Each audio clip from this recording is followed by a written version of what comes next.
Bangladesh cricket control বোর্ডের interim গভর্নমেন্টের সময় তৎকালীন ক্রীড়া উপদেষ্টা ক্ষমতার প্রয়োগ করে সারা বাংলাদেশে জেলা কমিটিগুলোকে প্রভাবিত করে সেভাবে নিয়ে আসে।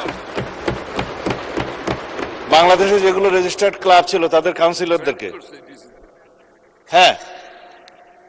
তাদেরকে প্রভাবিত করে সরকারি ক্ষমতা প্রয়োগ করে এবং হাইকোর্টে যে রিটটা দাখিল করা হয়েছিল সেটা হার্ড না করে পেন্ডিং রেখে, এখনো still it is pending with the chamber court I think, করে সর্বোচ্চ ক্ষমতা প্রয়োগ করে একতরফাভাবে ক্রিকেট বোর্ডের একটা বোর্ডিং করা।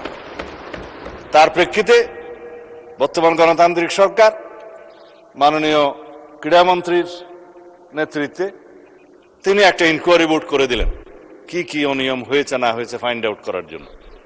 সেই তদন্ত কমিটি রিপোর্ট প্রদান করার পরে তারা ডিক্লেয়ার করলো এখানে যথেষ্ট অনিয়ম হয়েছে, আরো অনেক কথা আমি বলতে পারতাম, বলছি না।